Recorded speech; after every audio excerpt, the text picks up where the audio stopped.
안녕하십니까. 약들약의 고약사입니다. 오늘은 커피를 마시면 눈밑이 떨리는 이유, 위장약을 오래 복용하면 심장병이 생길 수 있는 이유, 좀 자극적이죠. 그 이유를 한번 설명드리겠습니다. 여기에 대해서 이제 알아보려면 드럭머거라는 걸 좀 아시면 도움이 될 것 같습니다. 약사분들이라면 좀 많이 접할 수 있던 그 수지 코엔이라는 미국 약사 좀 유명한 분이 있거든요. 그분이 만든 책 드럭머거라는 책이 있어요. 그 책에 보시면 드럭머거가 뭔가 설명이 되어 있는데, 드럭머거 약, 먹어, 강도, 뭐 이런 겁니다. 그래서 약이 강도가 됐다 이런 표현을 드럭머거라는 단어로 만들었고요. 이 뜻이 무슨 뜻이냐면은 약이 특정 영양소를 훔친다 이런 뜻입니다. 저희들이 많이 알고 있는 게 스타틴 계열의 고지혈증 약, 스타틴 계열의 고지혈증 약을 복용하면 코큐텐의 합성도가 떨어지죠. 그래서 근육통 등이 생기지 않습니까? 그리고 노화가 막 촉진되고 몸에 있는 에너지 생성이 저하돼가지고 활력이 떨어지고 뭐 이런 것들이 생기잖아요.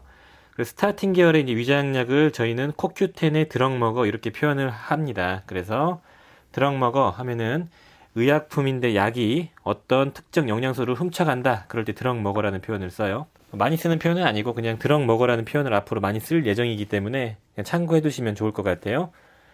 앞으로 제가 드럭머거에 대해서 좀 몇 편 정도 달아볼 거예요. 뭐 혈압약을 먹으면 뭐가 없어지고, 이뇨제를 먹으면 뭐가 없어지고, 그리고 뭐 수면제를 먹으면 뭐가 부족해지고, 위장약을 먹으면 뭐가 부족해지고, 이런 것들을 한번 다뤄볼 건데, 그냥 참고하시면은 좋을 것 같습니다.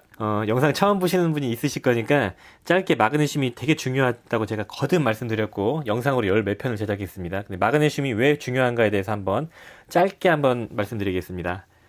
한국 사람들이 마그네슘이 얼마나 부족한가에 대한 데이터는 거의 없습니다. 저도 좀 찾아보려고 노력은 했는데 조그만 랩실이나 어떤 뭐 모바일 검사를 했을 때 마그네슘 결핍 이런 것들에 대한 데이터는 있지만 대규모로 이제 조사를 해서 한국 사람들이 얼마나 마그네슘이 부족한가 이런 데이터는 없어요. 근데 외국 쪽에는 좀 있죠. 마그네슘이 전반적으로 지금 부족하다고는 하는데 추정할 수 있는 부분이 저희가 칼슘 같은 경우는 우리나라에서 2년에 한 번씩 그 영양 섭취 조사를 하는 게 있거든요. 그랬을 때 우리나라 사람들은 필요량 600에서 700ml 정도 하루 필요량에서 70% 정도만 섭취를 하고 있습니다. 칼슘을요. 칼슘을 평소 필요량, 진짜 필요량의 70% 정도만 음식으로 섭취를 하고, 마그네슘은 평소 필요량보다 훨씬 덜 섭취한다는 걸 추정할 수 있죠. 왜냐면은 칼슘과 마그네슘은 상대적으로 예전보다 마그네슘 섭취 비율이 깨졌거든요. 2대1의 칼슘과 마그네슘의 이상적인 비율을 섭취하다가 지금은 뭐 10대1까지 깨졌거든요. 근데 보시면 아시겠지만 칼슘도 70%밖에 섭취를 못하지만 그렇다면은 1밖에 안 되는 마그네슘은 산술적으로 봤을 때 70%보다 더 아래인 섭취량을 보이겠죠. 그냥 이 정도만 추정할 수 있습니다. 그리고 마그네슘 부족증으로 인한 어떤 증상들이 많이 생기기 때문에 마그네슘이 계속 중요하다고 말씀드렸고요. 좀 상투적인 뭐 마그네슘이 뭐 300여 가지의 조효소이고 몸에서 많이 차지하고 있는 미량 원소다 이렇게 마그네슘은 현대인들에게 많이 발생할 수 있는 전 영상에서 설명드렸던 부신 피로 증후군을 개선시켜 줄 수 있고 그리고 심혈관 질환과 같은 현대인들에게 위험한 어떤 성인병들을 예방해 줄 수 있는 되게 중요한 성분이라고 말씀드렸습니다. 스트레스를 이겨낼 수 있게 해주고 천연 이완제이면서 동시에 피로회복제 그리고 인슐린 저항성을 개선시켜가지고 고혈압, 당뇨, 고지혈증에 도움이 될 수 있는 그런 성분입니다. 그런데 많이 부족하기 때문에 꼭 필요하다고 말씀드렸고요. 칼슘과 마그네슘이 밸런스가 깨지면서 석회화가 촉진되고 석회화가 촉진되면서 혈관에 문제가 생기는 여러 가지 부작용들이 생길 수 있기 때문에 마그네슘을 꼭 섭취해줘야 된다 이렇게 말씀을 드렸습니다. 자, 이제 3번 본론으로 들어가서 커피를 마시면 왜 많이 마시면 중요한 게 많이 마시면입니다. 눈밑이 떨리고 만성피로, 두통, 수면장애, 심혈관 질환이 생길 수 있을까? 이거에 대해서 한번 알아보겠습니다. 일단 커피를 많이 마시게 되면은 카페인이 과섭취가 되겠죠. 그러니까 카페인이 메인 역할을 해주는 겁니다. 카페인은 교감신경을 항진시킵니다. 그리고 이뇨작용을 촉진시킵니다. 소변이 많이 나오게 하거든요. 그래서 두 가지 측면에서 이제 카페인에 이제 불편한 점이 생기는 건데 적정량은 아주 좋죠. 커피 하루에 카페인 한 200ml 이하, 뭐 300ml 이하까지 괜찮다고 하고 근데 보통 개인적으로는 한 150ml, 100ml 이 정도 이하가 좋을 것 같습니다. 그냥 개인적인 생각입니다. 카페인은 교감신경을 항진시키면서 신경계를 약간 들뜨게 해주고 그리고 약간 고양감과 집중력을 생기게 해주는 그런 좋은 역할이 있죠. 카페인은 인위적으로 소변량을 증가시키기 때문에 마그네슘 같은 미량원소를 소변으로 배출을 촉진시켜 줍니다. 카페인을 자주 섭취하시는 분들은 마그네슘이 고갈될 수가 있어요. 그래서 눈밑이 떨리고 마그네슘 결핍 증상들이 생길 수 있는 겁니다. 만성피로, 두통, 수면장애, 심혈관 질환. 마그네슘이 부족해지면 첫 번째로 나타나는 증상이 이 눈밑이 떨리는 겁니다. 끝이 저리고 혈액순환이 안 되고 쥐가 나고 경련이 생기고 이런 것들이 생길 수 있고요.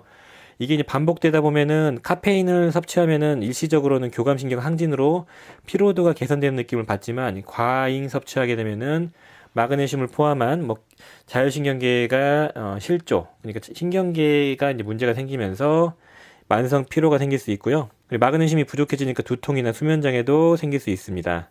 나아가서 마그네슘이 부족해지면 심혈관 질환이 생길 수 있거든요.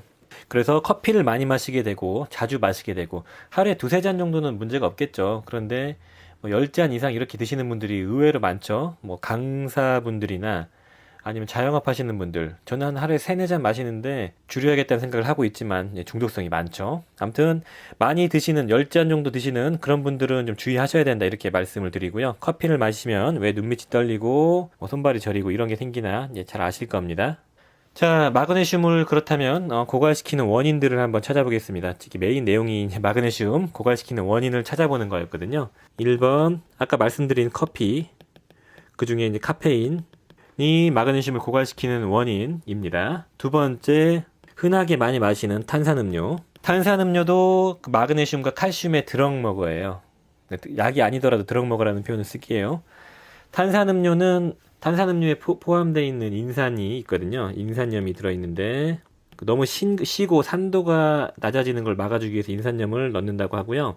인산염이 칼슘과 마그네슘을 만나가지고 인산칼슘이나 인산마그네슘 같은 걸 형성을 하겠죠.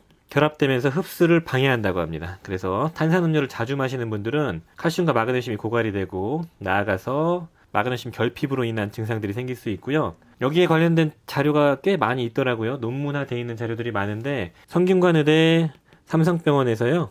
기저질환이 없는 2만여 명을 코호트 연구를 했다고 합니다. 코호트면 상향식 연구고 쭉 추적을 하는 겁니다.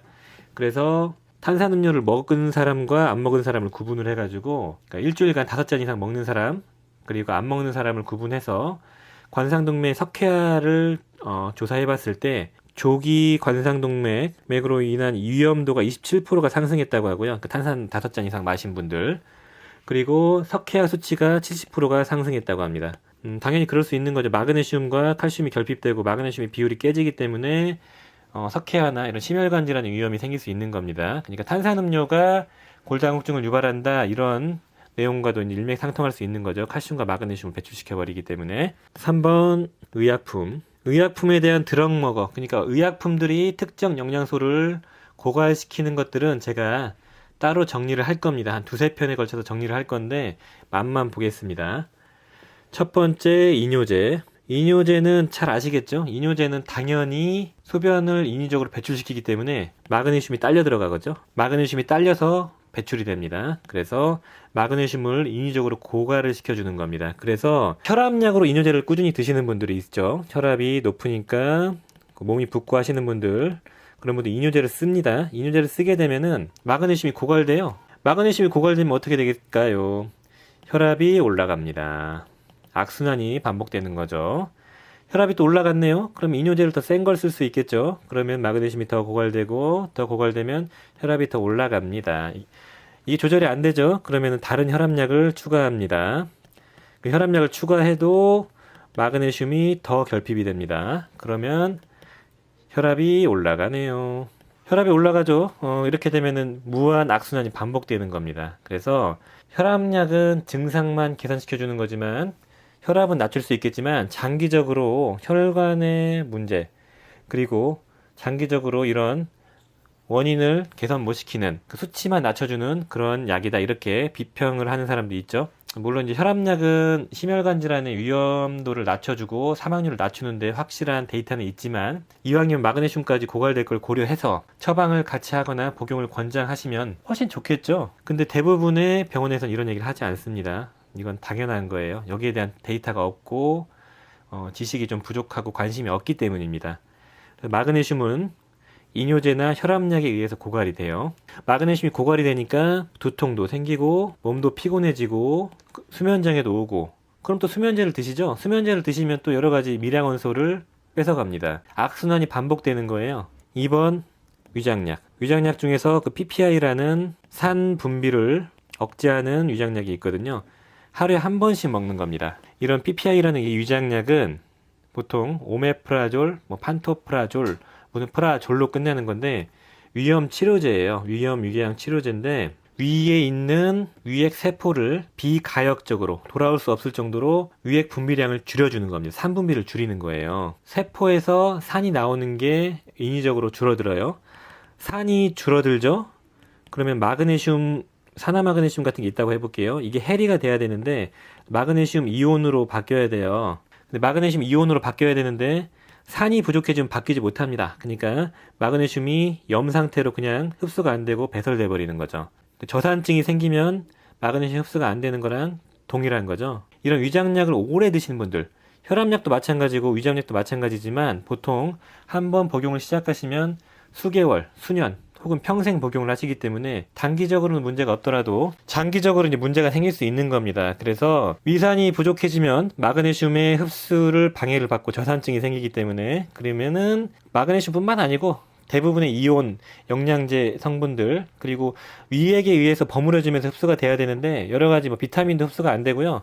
아무튼 이 PPI라는 그 위험약은 정말 부작용이 많아요, 요거. 그래서 웬만하면 안 드시는 게 좋은데 속 쓰리니까 드실 수밖에 없는 건 알겠지만 이거는 정말 안 좋은 거예요. 위험은 약을 드시기 전에 일단 습관을 개선시켜가지고 이런 위험약을 먹기 전까지 넘어가지 않도록 하셔야 됩니다. 아무튼 위장약을 오래 드시면 만성적인 마그네슘 결핍증이 생기고, 그래서 여러 가지 부족할 때 생길 수 있는 증상들과 총체적인 어떤 심혈관 질환을 유발할 수 있는 그런 상황이 됩니다. 위장약을 오래 먹으면 심장병이 생길 수 있는 이유가 설명이 되는 거죠.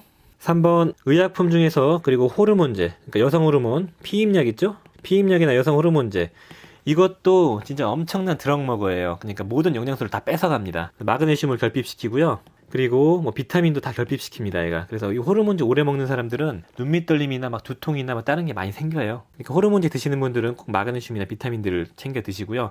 그거 외에 되게 많지만 이 정도로 일단은 짧게 넘어가겠습니다. 따로 달아볼게요, 이거는요. 지금까지 봤던 걸 보자면 커피랑 탄산음료, 의약품, 마그네슘을 결핍시키는 세 가지 원인을 찾아봤고요. 이제 네 번째, 스트레스. 스트레스를 많이 받으면 제가 마그네슘을 소비를 시켜가지고 스트레스를 이겨낼 수 있는 여러 가지 신경 전달 물질을 만들려고 했죠. 도파민, 세로토닌 같은 걸 만들어가지고 이겨낼 수 있는 상황을 만든다고 했습니다. 근데 스트레스를 많이 받아가지고 마그네슘을 많이 쓰면 부족해지겠죠. 스트레스를 많이 받게 되면은 코티솔이라는 호르몬이 나온다고 했죠. 그러면은 에너지를 이용하면은 마그네슘이 또 소모가 됩니다. 그래서 스트레스를 많이 받는 상황이 되면 전반적으로 마그네슘이 부족해지는 겁니다. 그래서 스트레스를 받고 반복되면은 스트레스를 이겨낼 수 있는 마그네슘이 부족해지기 때문에 결과적으로 머리가 무거워지고 두통이 생기고 수면장애가 생기고 피곤하고 이런 것들이 생길 수 있기 때문에 스트레스를 많이 받는 상황이 생기면 마그네슘을 꼭 섭취하시고요. 5번 음주에서 이제 알코올이죠. 알코올도 이뇨작용이 있습니다. 마그네슘 배설량이 늘어나겠죠. 그러니까 음주도 잦은 음주, 잠깐 하시는 거는 문제 안 되겠죠. 일주일에 한두 번은 문제가 안 될 겁니다. 근데 매일 소주 한 병씩 마시고 이러면은 마그네슘 결핍이 생길 수 있다, 이렇게 봐주시면 되겠습니다. 6번, 마그네슘이 부족할 수 있는 이유 여섯 번째, 과거에 비해서 우리가 정제되어 있는 곡식을 많이 섭취합니다. 현미를 안 먹고 다 도정되어 있는 저희가 흰 쌀을 먹죠. 그래서 거기에 포함되어 있는 여러 가지 미네랄 중에서 마그네슘 섭취를 할 수가 없게 되고, 그 껍질에 많이 있거든요. 그래서 정제된 곡식을 과거 비해 많이 먹는 게 이제 원인이 되고요. 그리고 과거 대비 야채를 덜 먹게 되죠. 야채, 그 녹황색 야채, 특히 그 녹색 야채, 엽록수에 보면은 엽록수 가운데에 마그네슘이 박혀 있습니다. 야채를 통해서 마그네슘을 섭취를 할 수 있거든요. 곡류에도 많이 들어가 있고, 아몬드나 그런 호두 같은 견과류에도 많이 들어가 있고, 바나나에도 많이 들어있지만 야채에 많이 들어있거든요. 야채에 있는 마그네슘을 섭취해야 되는데 저희가 과거보다는 야채를 덜 먹죠. 고기를 많이 먹게 되니까. 그래서 마그네슘이 부족해진다. 과거와 다른 음식 섭취 패턴이 바뀌면서 마그네슘 결핍이 생겼다. 이렇게 보고 있고요. 7번, 야채를 먹긴 먹지만 토양에서 미네랄이 고갈됐죠. 야채가 과거 대비 미네랄을 함유하고 있는 표를 여기 첨부를 할 건데, 거기를 보시면은 과거보다 많이 줄었습니다. 같은 상추라고 해도 미네랄이 함량이 많이 떨어져요. 그 이유는 토양에서 미네랄이 고갈된 거거든요. 산업화가 되면서 그 질소가 들어가 있는 비료를 쓰죠. 그 질산 비료를 많이 씁니다. 질산 비료를 쓰게 되면은 이 질산이 미네랄들과 결합을 해서 미네랄을 흡수 못하게, 그러니까 야채들이, 그 식물들이 미네랄을 흡수하지 못하는 상황을 만들게 하고요. 그리고 같은 토양에서 비료만 넣고 빠르게 경작을 하기 때문에, 재배를 하기 때문에 미네랄이 고갈이 된다고 합니다. 그래서 야채에 과거에 대비 미네랄이 함유되어 있는 정도가 떨어지는 거고요. 제초제나 살충제라고 하나요? 농약 같은 걸 많이 쓰면서 토양이 오염돼서 미네랄이 결핍되기도 한다고 합니다. 그래서 산업화가 되면서 야채의 미네랄이 실제 함유량이 떨어져서 마그네슘 섭취량이 떨어진다, 이렇게 보고 있습니다. 고약사의 생각, 중요한 부분은 이건 것 같아요. 이런 거 다 알고 계시잖아요. 왜 떨어지고 마그네슘이 왜 부족한가는 제가 여러 번 말씀드려서 알고 있으실 건데, 의약품이 마그네슘을 결핍시킬 수 있다는 걸 알고 병원에서 주어지는 그런 혈압약을 계속 드시거나 여러 가지 위장약을 그냥 드시기보다는 이게 어떤 영양소를 결핍시킬 수 있나를 아시고 좀 마그네슘 섭취를 하시는 게 중요할 것 같습니다. 이거 관련된 여러 가지 의약품이 영양소를 결핍시키는 데이터를 제가 영상으로 제작할 거니까 참고하시고요. 마그네슘을 꼭 따로 섭취하시길 바랍니다. 요즘은 다 부족하고 마그네슘이 많이 부족하기 때문에 꼭 섭취하셔가지고 증상을 좀 개선시키고 삶을 좀 윤택하게 해주시면 좋을 것 같습니다. 오늘은 영양소를 결핍시키는 의약품들을 그냥 맛만 봤습니다. 그냥 시작 단계라고 봐주시면 감사하고요. 앞으로 좀 더 다뤄보겠습니다. 어떤 약을 먹고 어떤 걸 하면 영양소가 결핍이 되고, 오늘 영상이 도움이 되셨으면 좋아요 부탁드리고요. 구독 부탁드리겠습니다. 감사합니다.